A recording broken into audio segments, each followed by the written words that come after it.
ఏంట్రా ఇవన్నీ? కొవ్వు, విష పదార్థాలు, చెత్త అంతా నీ కడుపులోనే పోగేసుకున్నావు. ఇలా ఉంటే సమస్యలు తప్పవు. నేను కొత్తిమీర అప్పుడప్పుడు నా ఆకుల కషాయం తాగితే ఇలా శరీరం మొత్తం శుభ్రం అవుతుంది. విష పదార్థాలు బయటికి, ఆరోగ్యం లోపలికి. ఏంట్రా లోపల రాయి పెట్టుకుని బిల్డప్ ఇస్తున్నావా? నీళ్లు తాగడానికి టైం లేదు. కోలాలు, జంక్ ఫుడ్ మాత్రం రెగ్యులర్. అందుకే కిడ్నీలో ఇలా రాయి కూర్చుంది చూడు. నేను రణపాల ఆకు. నా కషాయం తాగితే కిడ్నీ ఆరోగ్యంగా ఉండేందుకు సహాయం చేస్తా. లోపల మార్గాలు క్లీన్ అవుతాయి.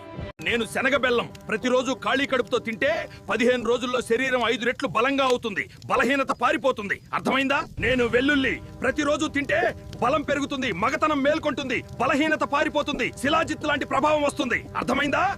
నేను పెద్ద యాలకులు వారంలో ఒక్కసారి నమిలితే శ్వాస ఫ్రెష్ గా ఫీల్ అవుతుంది, ఛాతీ లైట్ గా ఉంటుంది. కానీ ఓ మాట, ఆరోగ్యం కోసం అలవాట్లు కూడా సెట్ చేసుకో. అర్థమైందా?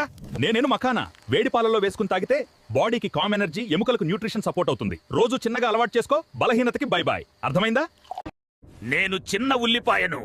రక్తంలోని కొవ్వును ఊడ్చి రక్త ప్రసరణ సాఫీగా జరిగేలా చేయడం నా పని.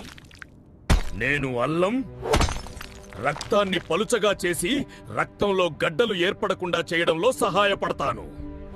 నేను బీట్రూట్ ను రక్తాన్ని పెంచి రక్త ప్రసరణ మెరుగ్గా జరిగేలా చేయడంలో సహాయపడతాను.